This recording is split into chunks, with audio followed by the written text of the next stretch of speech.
know that anybody who attacks the BJP and the RSS is brutally attacked. നിങ്ങൾക്കറിയാം ബിജെപിയും R S എസിനെയും ആക്രമിക്കുന്ന അവർക്കെതിരെ പറയുന്ന എല്ലാവരെയും ക്രൂരമായിട്ടാണ് അവർ തിരിച്ചാക്രമിക്കുന്നത്.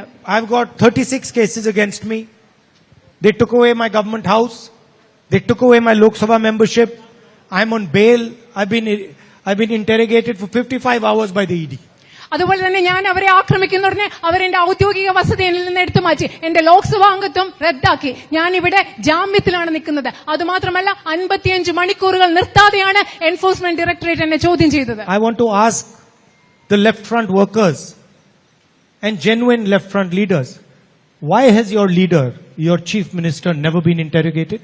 ഞാനൊന്ന് ഇവിടുത്തെ ഇടതുപക്ഷ ജനാധിപത്യ മുന്നണിയുടെ പ്രവർത്തകരോടും ആത്മാർത്ഥമായി പ്രവർത്തിക്കുന്ന ഇടതുപക്ഷ മുന്നണിയുടെ നേതാക്കളോടും ഒരു ചോദ്യം ചോദിക്കട്ടെ. Why are his children not attacked? എന്തുകൊണ്ടാണ് കേരളത്തിലെ മുഖ്യമന്ത്രിയും അദ്ദേഹത്തിന്റെ കുട്ടികളെയും ചോദ്യം ചെയ്യാത്തത്, അവർ ആക്രമിക്കപ്പെടാത്തത്? Why is the CBI, the ED, the Income Tax Department not attacking them? എന്തുകൊണ്ടാണ് സിബിഐയും ഇഡിയും ഇൻകം ടാക്സ് ഡിപ്പാർട്ട്മെന്റും അവരെ ആക്രമിക്കാത്തത്? You might not be able to say it in your party, but you know it better than me. നിങ്ങൾക്ക് ഒരുപക്ഷെ നിങ്ങളുടെ പാർട്ടിയിൽ അത് പറയാൻ സാധിക്കില്ലായിരിക്കും, പക്ഷെ എന്നെക്കാളും നന്നായി എന്തുകൊണ്ടാണെന്ന് നിങ്ങൾക്കറിയാം. Your chief minister has been compromised because of his corruption.